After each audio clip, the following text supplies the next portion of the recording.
জানিয়ে দেব এই মুহূর্তে হাতে পাওয়া সর্বশেষ গুরুত্বপূর্ণ আপডেট বাংলা সংবাদ। শুরুতেই থাকছে দেশে ফিরেছেন মিজানুর রহমান আজহারী।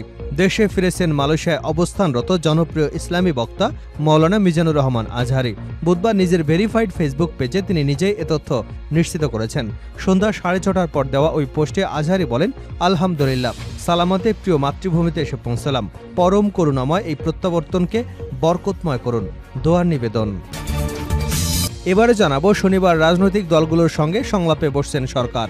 আগামী শনিবার থেকে আবারও রাজনৈতিক দলগুলোর সাথে সংলাপে বসছেন প্রধান উপদেষ্টা ডক্টর মোহাম্মদ ইউনূস। সেখানে উপদেষ্টারা উপস্থিত থাকবেন। প্রধান উপদেষ্টার প্রেস সচিব শফিকুল আলম বুধবার সন্ধ্যায় রাজধানীর ফরেন সার্ভিস একাডেমিতে আয়োজিত এক সংবাদ ব্রিফিংয়ে এই সিদ্ধান্তের কথা জানিয়েছেন। জানাবো পররাষ্ট্র উপদেষ্টার সঙ্গে ভারতীয় হাইকমিশনারের সৌজন্য সাক্ষাৎ।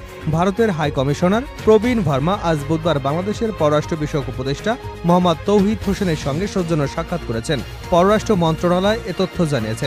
সাক্ষাৎকারে দ্বিপাক্ষীয় বিভিন্ন বিষয় নিয়ে আলোচনা হয়।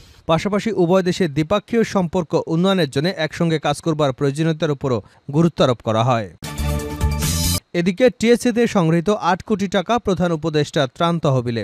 বন্যার্তদের সহায়তায় ঢাকা বিশ্ববিদ্যালয়ের টিএসসিতে সংগ্রহ করা ত্রাণ থেকে ৮ কোটি টাকা প্রধান উপদেষ্টা ত্রাণ কল্যাণ তহবিলে জমা দিয়েছে বৈষম্য বিরোধী ছাত্র আন্দোলন। বুধবার সচিবালয় দুর্যোগ ব্যবস্থাপনা ও ত্রাণ মন্ত্রণালয়ের উপদেষ্টা ফারুকি আজমের কাছে ৮ কোটি টাকার চেক তুলে দেন সমন্বয়করা। চেক হস্তান্তর অনুষ্ঠানে উপদেষ্টারা বলেন, আজ বৈষম্য বিরোধী ছাত্র আন্দোলনের সমন্বয়করা সংগৃহীত ত্রাণের অর্থ প্রদান করবার জন্য এসেছেন। তাদের সংগৃহীত ত্রাণ নয়, এটা বাংলাদেশের প্রাণ।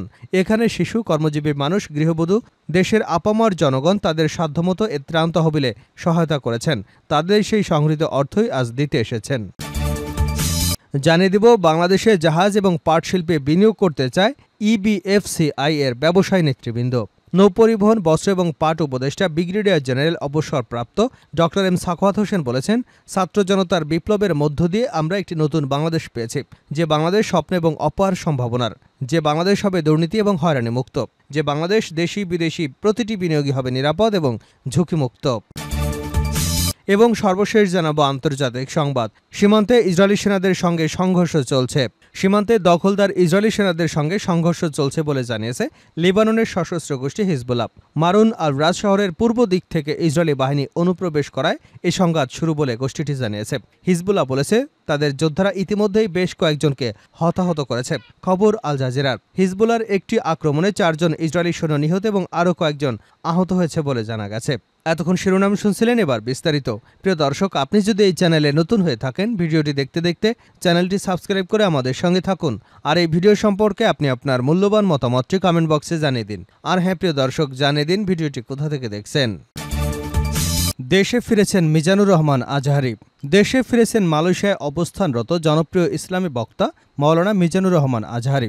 বুধবার নিজের ভেরিফাইড ফেসবুক পেজে তিনি নিজেই এ তথ্য নিশ্চিত করেছেন। সন্ধ্যা 6:30টার পর দেওয়া ওই পোস্টে আজহারী বলেন, আলহামদুলিল্লাহ, সালামতে প্রিয় মাতৃভূমিতে এসে পৌঁছলাম।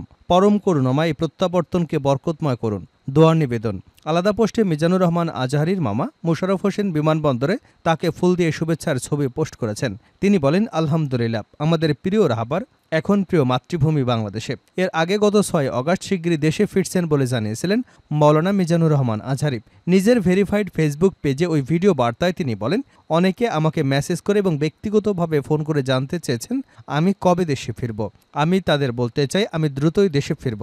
আপনাদের সঙ্গে দেখা করার অপেক্ষাতে রয়েছে আমি নিজেও।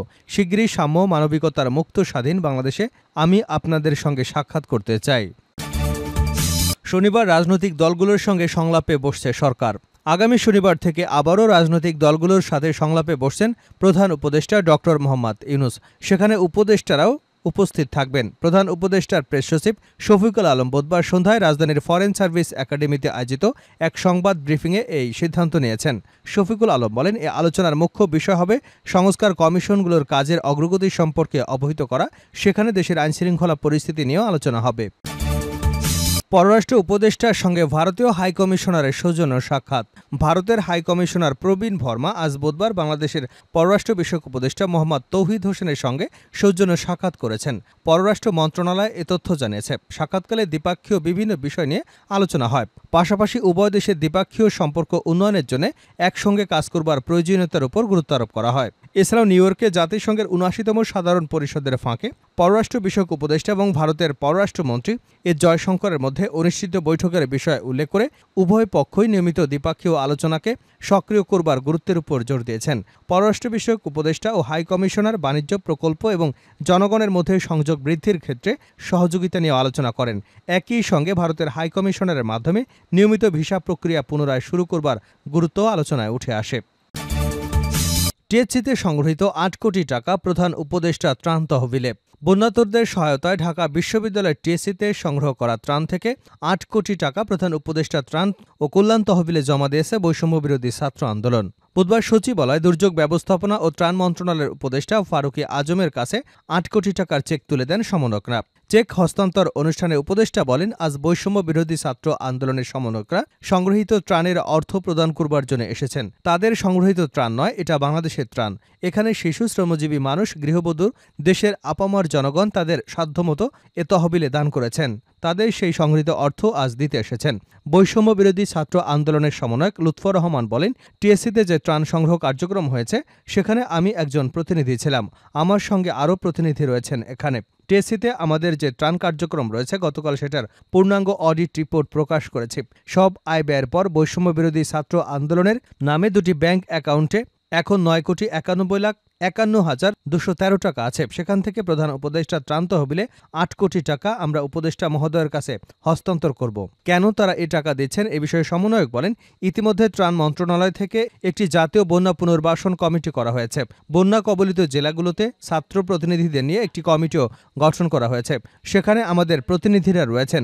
আমরা চাই আমাদের এই টাকাটা সাধারণ মানুষের পুনর্বাসনে পৌঁছে যায়। বাংলাদেশের জাহাজ এবং পাট শিল্পে বিনিয়োগ করতে চায় ইবিএফসিআই এর ব্যবসায়ী নেতৃবৃন্দ। নৌপরিবহন, বস্ত্র এবং পাট উপদেষ্টা ব্রিগেডিয়ার জেনারেল অবসরপ্রাপ্ত ডক্টর এন সাখাওয়াত হোসেন বলেছেন, ছাত্র জনতার বিপ্লবের মধ্য দিয়ে আমরা একটি নতুন বাংলাদেশ পেয়েছি। এই বাংলাদেশ স্বপ্ন এবং অপার সম্ভাবনার, যে বাংলাদেশ হবে দুর্নীতি এবং হয়রানি মুক্ত, যে বাংলাদেশে দেশি বিদেশি প্রতিটি বিনিয়োগ হবে নিরাপদ এবং ঝুঁকিমুক্ত। আমি ইবিএফআইসি সহ দেশে বিদেশে সকল ব্যবসায়ী, উদ্যোক্তা, বিনিয়োগকারীদের সম্ভাবনার সেই নতুন বাংলাদেশের পাট এবং বস্ত্র ও জাহাজ শিল্পের বিনিয়োগে আহ্বান জানাচ্ছি। অত্যন্ত দুঃখের সাথে বলতে হচ্ছে, গত ১৫ বছরের দুঃশাসনে দেশের অন্যান্য সকল সেক্টরের ন্যায় পাট এবং বস্ত্র শিল্পকে ধ্বংস করে দেওয়া হয়েছে। ব্যক্তি স্বার্থে পাট এবং বস্ত্র কলগুলোকে বন্ধ করে দেওয়া হয়েছে। ঘুষ, অনিয়ম, দুর্নীতিতে নিমজ্জিত হয়ে যায় গোটা দেশ। উপদেষ্টা আজ বুধবার সকালে সচিবালয়ে Europe Bangladesh federal of commerce and industries ব্যবসায়ী প্রতিনিধিদের সঙ্গে বৈঠককালে এসব কথা বলেন।